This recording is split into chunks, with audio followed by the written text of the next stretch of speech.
മന്നം ജയന്തി സമ്പൂർണ്ണ അവധിയായ ആദ്യ വർഷമാണ് 2026. നവോത്ഥാന നായകനായ മന്നത്തു പത്മനാഭൻ്റെ ജന്മദിനം നെഗോഷ്യബിൾ ഇൻസ്ട്രുമെൻ്റ് ആക്ട് പ്രകാരം അവധിയായി പ്രഖ്യാപിച്ചത് രണ്ടാം പിണറായി സർക്കാരാണ്. മന്നം ജയന്തി സമ്പൂർണ്ണ അവധിയാക്കണമെന്ന ദീർഘനാളത്തെ ആവശ്യമാണ് LDF സർക്കാർ നടപ്പാക്കിയത്. പുതുവർഷത്തിലെ ആദ്യ പൊതു അവധി കേരള നവോത്ഥാന നായകരിൽ പ്രമുഖനായ മന്നത്തു പത്മനാഭന്റെ ജന്മദിനം, വൈക്കം സത്യാഗ്രഹം, ഗുരുവായൂർ സത്യാഗ്രഹം തുടങ്ങിയ സമരങ്ങളിൽ നിസ്തുല സംഭാവന നൽകിയ നവോത്ഥാന നായകൻ 1964 അദ്ദേഹത്തിന് രാജ്യം പത്മഭൂഷൺ നൽകി ആദരിച്ചു. 1989 തപാൽ വകുപ്പ് അദ്ദേഹത്തിന്റെ നാമത്തിൽ സ്റ്റാമ്പും പുറത്തിറക്കി. 2014 മുതൽ മന്നം ജയന്തി പൊതു അവധിയായി പ്രഖ്യാപിച്ചു. എന്നാൽ ബാങ്ക് ഉൾപ്പെടെയുള്ള സ്ഥാപനങ്ങൾക്ക് അവധി ബാധകമായിരുന്നില്ല.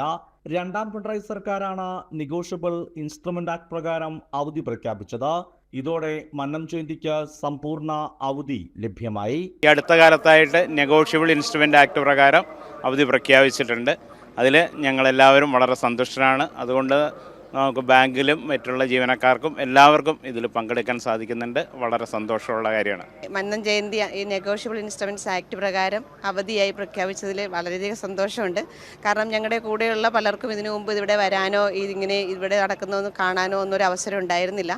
തീർച്ചയായിട്ടും ഗവൺമെൻറ് ഇങ്ങനെ ഒരു അവധി പ്രഖ്യാപിച്ചതുകൊണ്ട് ഞങ്ങൾക്ക് എല്ലാവർക്കും ഇന്നിവിടെ വരാനും പങ്കെടുക്കാനും വളരെയധികം സന്തോഷമുണ്ട്. ഗവൺമെൻറ്റിന് എല്ലാവിധ അഭിവാദ്യവും. 2026 മുതൽ ഇനി എല്ലാ വർഷവും മന്നം ജയന്തി കലണ്ടറിൽ ചുവന്ന അക്ഷരത്തിൽ അടയാളപ്പെടുത്തും.